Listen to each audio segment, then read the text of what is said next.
બાબાની અને બહેનોની રૂહાની દ્રષ્ટિ લેવાથી કેટલા ફાયદા થાય છે એ બતાવું. તો પહેલું છે, દ્રષ્ટિથી ભાગ્યના દ્વાર ખુલી જાય છે. શું થાય છે? ભાગ્યના દ્વાર ખુલી જાય છે. બીજું છે, દ્રષ્ટિથી તન મનના રોગ મટી જાય છે. એમના બતાવ્યું ને તૃપ્તિબેને કે બાબાનું ઘર શું છે? રૂહાની હોસ્પિટલ છે.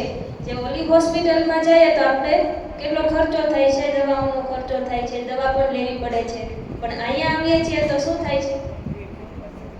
બાબાની દ્રષ્ટિથી જ આપણા જે રોગો છે મટી જાય છે.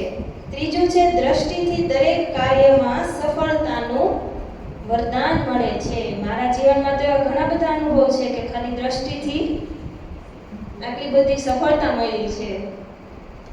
ચોથું છે, દ્રષ્ટિ પતિતમાંથી પાવન બનાવનારી છે. પાંચમું છે, દ્રષ્ટિ લેસર કિરણોનું કામ કરે છે જે આત્માની અંદરના જમ્સ દૂર કરે છે. લેસર કિરણો શું કરે? જમ્સને દૂર કરે, ઓપરેશન કરે છે. છઠ્ઠું છે, દ્રષ્ટિથી બગડેલા કામ, બગડેલા મૂડ અને બગડેલા સંબંધો સુધરી જાય છે. મૂડ ગમે એવું બગડી ગયું હોય, બાબાની સામે થોડી વાર બેસીએ તો શું થાય? ખુશ થઈ જાય છીએ. સાતમું છે, દ્રષ્ટિથી પાવરફુલ પોઝિટિવ વાઇબ્રેશન અને પ્રેરણા મળે છે. આઠમું છે, દ્રષ્ટિથી સાક્ષાત્કાર કે આત્મા પરમાત્મા પરમધામની અનુભૂતિ કરી શકાય છે. બાબાની દ્રષ્ટિમાં એટલો પાવર છે કે અહીંયા બેઠા બેઠા આપણે પરમધામની અનુભૂતિ કરીએ છીએ, સ્વર્ગની અનુભૂતિ કરીએ છીએ. નવમું છે, દ્રષ્ટિથી મનમાં ચાલતા વ્યર્થ સંકલ્પો ફૂલ સ્ટોપ થઈ જાય છે અને સાયલેન્સની અનુભૂતિ થાય છે. અને 10મું છે, દ્રષ્ટિ જાદુનું કામ કરે છે જે અસંભવને સંભવ કરી દે છે. અને પ્રકાશમણી દાદી હતા, ખાલી બાબાએ શું કર્યું હતું?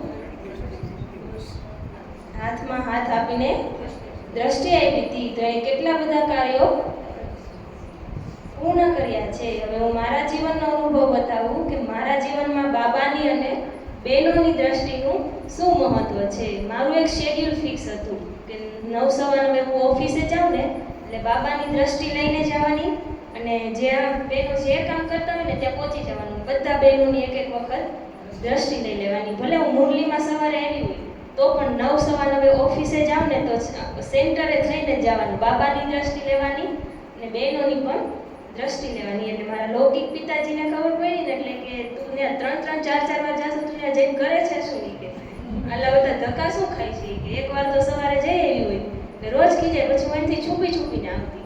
એને ખબર ન પડવા દઉં કે હું ઓફિસે જાઉં ત્યારે બહેનોની દ્રષ્ટિ લઈને જાઉં છું, બાબાની દ્રષ્ટિ લઈને જાઉં છું. એટલે એ દ્રષ્ટિનો કમાન છે ને આજે તમારી સામે છે.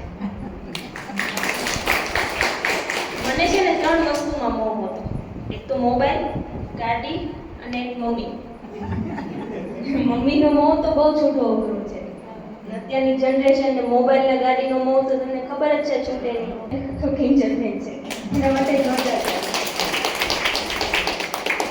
એટલે આ કમાલ છે દ્રષ્ટિનો. જ્યારે દ્રષ્ટિ આપે છે ત્યારે એમ નથી જોતા કે આ ભાઈ કે આ બેન શું છે.